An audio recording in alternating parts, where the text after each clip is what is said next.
Swimming World Television, joined now by head coach Dan Flack. Dan is the head coach of the national champion Baylor girls from this year's high school championship. That's correct. How exciting. We're pretty fired up. We're excited. We were very excited when we got the call. We didn't quite know how things were going to shake out. We knew we were up there in both the girls and the boys. We knew it was going to be close, and when we got the call, we were pretty fired up. Did you expect that? I mean, it's only been 5 years at Baylor, right? Three years at Baylor. Excuse me, 3 years at Baylor. Did you expect this when you came on 3 years ago? In an ironic story, when I first got the call from Baylor, I took my two, at the time, very little kids and my wife to our summer league pool when we were playing. And my wife could tell that there was something on my mind. You know, she knew I got a call from a school in Tennessee, but she didn't really know much more about it. And I started telling her about the situation, and then at one point I said, you know, I think we can win a national championship there. I mean, I think it's got everything you need, and it's kind of an everything with my coaching background and who I've worked with, et cetera, and the experience that I had in other jobs. It's kind of perfect mix of all those together. So I thought we could do it at some point. I wasn't sure we could do it this fast, but it's been a wonderful ride. We've got great support from the school and a great group of kids and having a lot of fun. And you graduated some significant players on that side. You know, Sloan Pittman, one of them. Correct. But you reloaded. Is that right? We should. You know, you never know. On paper, I think we should be actually deeper to win. To do well in the mythicals, it's more of a high-end level, but we still have a great group of girls and boys, and I love their attitude so far, and I think we're going to do all right this year. I think we're going to do just fine. Let's talk about this summer. I was there in Chattanooga with you guys, and you were going through some of the voluntary exercises. We were doing some kettlebell workouts and stuff, and you said there was a direct correlation to the people who dedicated themselves to those kettlebells, and how they did at the end of the summer. Correct, without a doubt. It was, and it's not, and some of it for some of the kids, it was going to the kettlebell classes. For some of the kids, it was taking ownership of their nutrition and just eating a lot better. Whatever the case it was doing those extra things outside of the pool that, as I say, you know, when a coach necessarily isn't watching you and isn't controlling everything, it's you making that choice. It's a hallmark of what I believe in. It's a hallmark of our program, and I think it's led a lot to our success of getting the kids to make the choice that I'm going to use my own two hands and do this myself.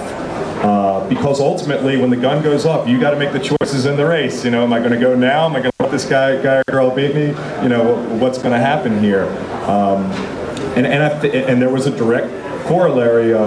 We had two boys who just had ridiculously good summers, and they were the ones who bought into that process the best, without question.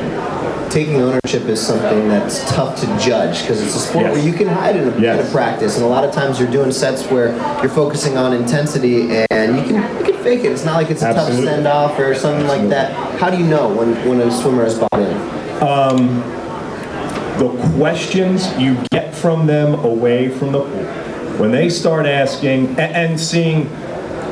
My first year at Baylor, I really promote the notion of, hey, you got to be a great, you know, if you're a better athlete, you're gonna swim faster. And people, we need to get more athletic. There's just, you know, general fitness stuff that we got to get better at. You got to master. And I can remember, I'd say maybe 8 weeks in, 10 weeks in, one Saturday morning after practice, a spontaneous pull-up competition just started happening amongst the girls team, and them challenging each other and encouraging each other. Amongst the girls team? Amongst the girls team, yes.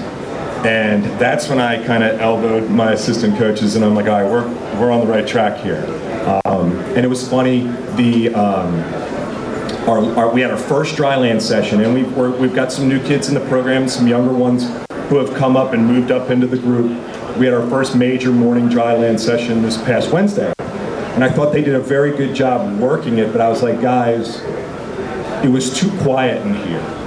When the hum of the heating and cooling unit in the room that we use is the loudest thing I can hear. Now I think you guys all did a very good job, but grab your teammate along and implore them to do a little bit more. We start preaching that concept of you're here for more than just you. You're doing something better. They start asking different questions. They start approaching it, and when you start grilling them on, okay, what was your heart rate on that swim? What was your time, etc. It's not it's a fire right back at you, and then it's followed up later on in the school day of, okay, if I want to go this fast, what do I need to be doing? That's when you can really start to see. Seems like a tough challenge, though, to tell them that they need to be louder in the weight room, because you can't force them to be rah-rah. It has to be something that they step into. Are there situations you can put them in to have them take ownership for their teammates? Without a doubt. And the good thing now is there are enough kids there who it was very tough in the beginning because they hadn't seen the benefit. They hadn't seen the payoff. They hadn't been in that situation where they weren't sure if they could climb that rope one more time, yet their teammates were cheering them on, and by God, what do you know, they got up there. Now there's enough of them that have seen that benefit, and the subsequent sessions, I've gotten reports back, have been much better. All they need is that little nudge, that little reminder, and they start to take the ball and run with it. It's a whole development of leadership, etc. And I said, because guys, there's so much more that we need to teach. So if you guys can take ownership of this, and we don't have to constantly remind you of this, we can move on to this next stuff, which is even bigger and more cool. So it's something that can't be forced, but when the machine is running at its best, it's an integral part of it. There's kind of a weird juxtaposition between club coaches and high school coaches. Yes. You are blessed, more or less, yes, with the ability to be both. How much does that feed into your ability to motivate? Because the bottom line is kids love swimming in the high school meets. The high school championships Absolutely. are the most exciting meets during the regular year that you can go to. They are. And your position where you can train these kids year-round and also be the high school coach. Talk about how that plays into to your ability to motivate. I think I'm in one of the best. I have a great situation where I'm at now, and I view that coming into it. What the best part of it is it allows the motivation to stay fresh. We can talk about swimming. Having a high school dual meet really means something. That's a great thing to have. In November when they're getting whipped pretty good, there's that, they're going to a club meet. It's not quite that same motivation as, hey, we're swimming, another team's coming in. Last year, we had a couple teams come down from Kentucky who had some real good kids, and it was great to be able to say, okay, even though our main focus is until February, March, etc., hey, here come these guys down the road right here in a couple weeks, and we got a race. Yeah. And you're racing for yourselves, your teammates, your school, blah, blah, blah. We got to put on a good show, and win, lose, or draw, let's make sure we put on a good show. It enables me to keep the biggest thing is allows me to keep the motivation fresh, because there's always that carrot that you can dangle out of competition, etc., that is coming up. So it makes it, in a lot of ways, my situation is like coaching a college program. And to be able to use that motivation with high school level kids, it's why our program, it's grown like crazy. And I think that's one of the reasons why it's created that buzz, that excitement around it. We have kids from other sports now coming out and participating. It's great. And I'm like, you can swim, right? He's like, yeah, I can swim. And they turn out to be pretty good. Kids giving up football to come swim with you. One of my best kids on my team this year. He's doing a great job. He's a senior this year. He's going to go real fast. He was one of the better football players on the team. And he's like third in the state in I think he got third or state in some sprint events in the track meet. But swimming is his main thing. It's really cool to see. It's awesome. It's definitely working down there at Baylor. Dan, thank you so much for joining us. Thank you. Swimming World Television coming to you from ASCA 2009. Thank you. Thanks, Garrett.